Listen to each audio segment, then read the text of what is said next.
So a few months ago, I actually bought a new snowboard. I decided to upgrade to a camber. My first board was a rocker, and if you don't know the differences, pretty much a rocker is pretty concave. It's just a standard concave board that's pretty easy to turn on. It's pretty forgiving on the mountain. And camber is also concave, but it's kind of like the opposite. It's kind of shaped like a W, which gives it a little more tension and gives you the ability to get more pop out of it. So it's good if you want to try jumping. And I've been trying jumps a lot more recently as I've gotten better over the last couple of years. So I thought it was time to kind of upgrade and get something a little more intermediate. It might not be as forgiving at first, honestly. I'm probably gonna eat shit a few times because it is easier to catch edges on this. But I don't think it's gonna be too much of a, I guess, like learning curve.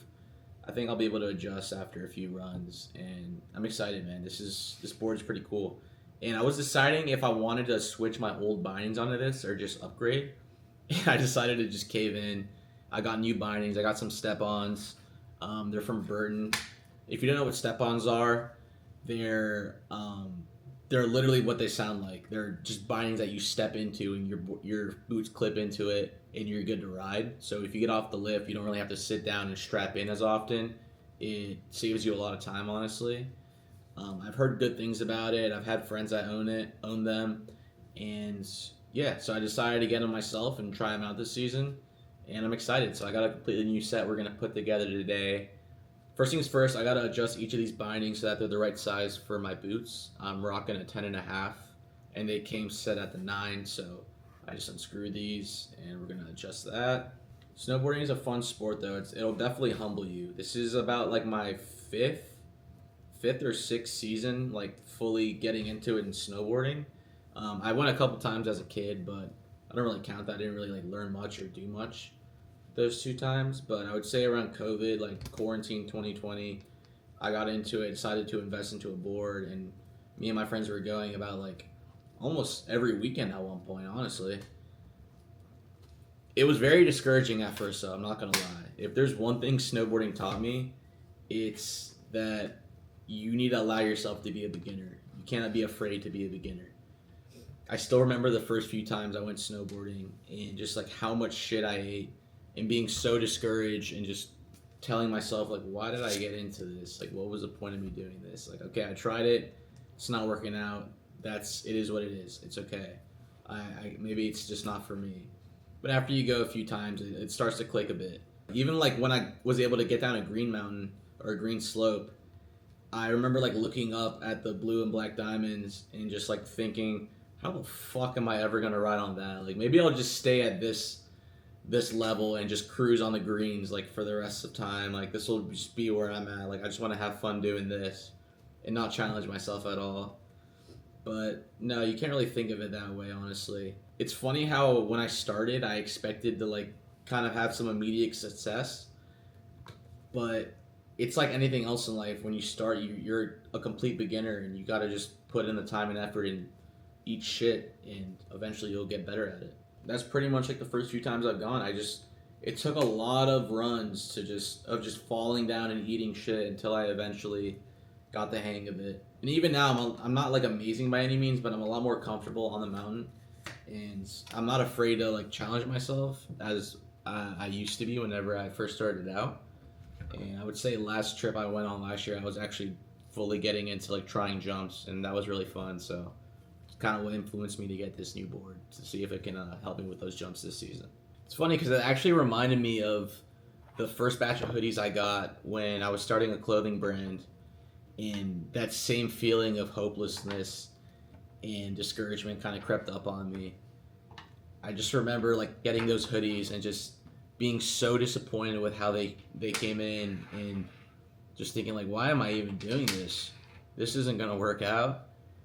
And I just remember how cheap and shitty those hoodies were. And I still had like a lot of people close to me that supported me and bought some. And if you're one of those people, shout out to you, man, because I would not wear that in public. Those hoodies sucked, but thank you for buying them.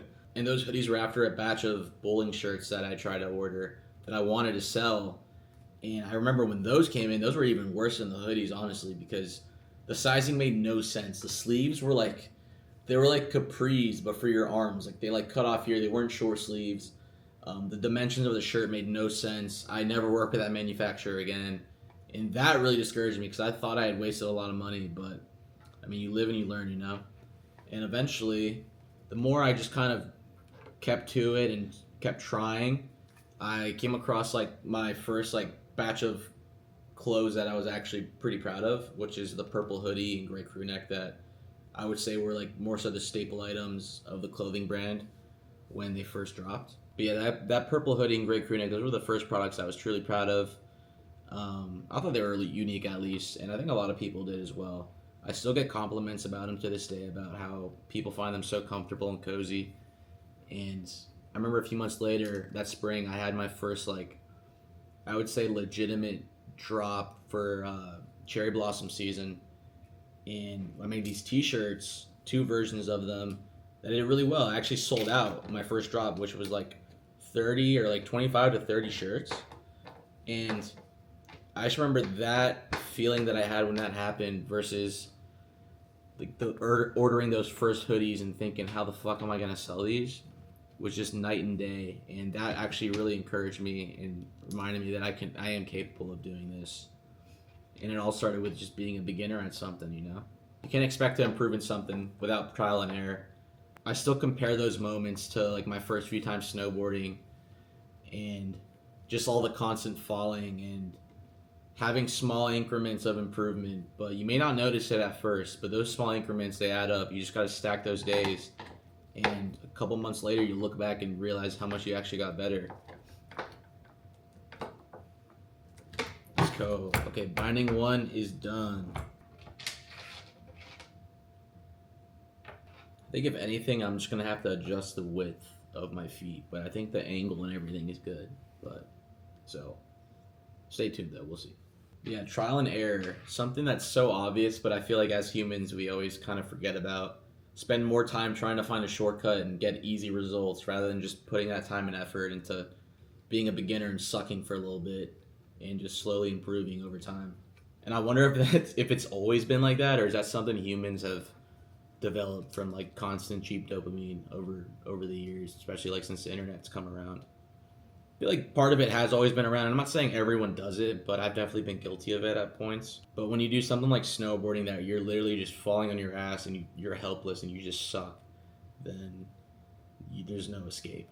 Something I even catch myself doing now, and I have to remind myself to just slow down. Even with like shooting videos, I just look at them as reps, you know? And if I want to get better as a director and writer, then that's just helping me sharpen my tools.